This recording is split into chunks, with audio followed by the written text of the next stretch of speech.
प्रस्ताव आणला जाईल।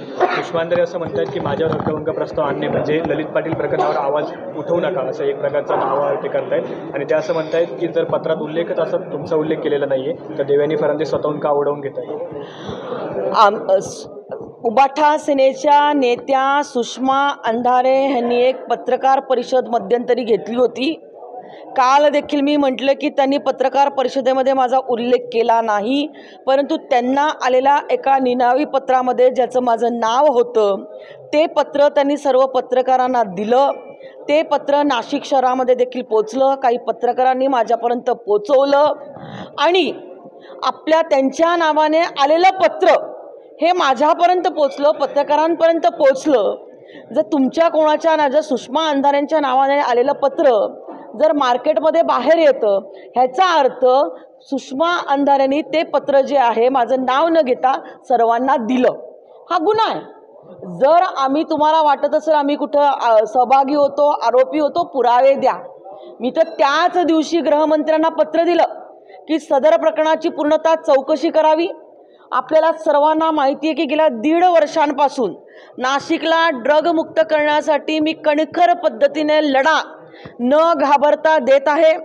आता जे पकडले गेलेले आरोपी आहे त्यांचे नावानिशी नंबरनिशी मी गृहमंत्र्यांना दिलेले होते, त्याच्यावरती गृहमंत्र्याने तातडीने कारवाई केली आणि महाराष्ट्राच्या सरकारने 50,000 कोटी रुपयाचा ड्रग्ज जे आहेत हे पकडले। महाराष्ट्राच्या इतिहासातली ही सर्वात मोठी घटना आहे। मी गृहमंत्र्यांचं मनापासून अभिनंदन करेल की आम्ही त्यांना माहिती दिल्यानंतर त्यांनी अतिशय सक्षमरित्या कणखररित्या प्रशासनाला कामाला लावून एवढी मोठी कारवाई केली। सुषमाताई अंधारे ह्या सातत्याने कुठलाही पुरावा नसताना विरोधी पक्षावरती आरोप करायचे असतील तर तुम्ही पुरावे द्या आणि मग खुशाल आरोप आमच्यावरती करा, परंतु कुठलाही पुरावा नसताना कोणीतरी आमचे राजकीय विरोधक तुम्हाला पत्र पाठवतील, ते पत्र तुम्ही मीडियाला द्याल, ते मीडियम आमच्या मतदारसंघामध्ये फिरवाल, आमची बदनामी करण्याचा जर तुम्ही प्रयत्न करत असाल तर निश्चित स्वरूपामध्ये मी उद्या त्यांच्यावरती हक्कभंग आणणार आहे।